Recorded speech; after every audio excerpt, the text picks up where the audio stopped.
Hi, നമ്മൾ നോക്കാൻ പോകുന്ന സോഷ്യോളജിയുടെ പ്രധാനപ്പെട്ട വൺ വേർഡ് ക്വസ്റ്റ്യൻസ് ആണ് നോക്കാം. First school for women was started by dash. സ്ത്രീകൾക്ക് വേണ്ടിയുള്ള ആദ്യത്തെ വിദ്യാലയം ആരംഭിച്ചത് ആരാണ് എന്നാണ് ചോദിച്ചിട്ടുള്ളത്. Option A Jyotiba Phule, option B Sreenarayana Guru, option C Vidyasagar, option D Periyar. Answer കമന്റിലൂടെ രേഖപ്പെടുത്തുക. ഓപ്ഷൻ എ ആണ് correct answer. Then next question, Reddys in Andhra Pradesh in an example of. അപ്പോൾ ആന്ധ്രാപ്രദേശിലെ റെഡ്ഡികൾ ആർക്ക് ഡാഷ് ഉദാഹരണമാണ് എന്നാണ്. Option A upper caste, option B lower caste, option C dominant caste, option D none of this.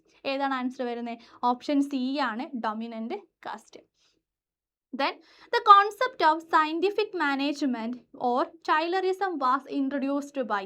ശാസ്ത്രീയ management അഥവാ Taylorism എന്ന ആശയം അവതരിപ്പിച്ചത് ആരാണ് എന്നാണ് ചോദിച്ചത്. Option A Max Weber, option B Karl Marx, option C Frederick Winslow Taylor, option D Harry Braverman. അപ്പോൾ ഇതിനകത്ത് ആൻസർ തന്നെ ക്വസ്റ്റ്യനിൽ പെട്ടെന്ന് ക്യാച്ച് ചെയ്യാൻ പറ്റും അല്ലേ? ആരാണ്?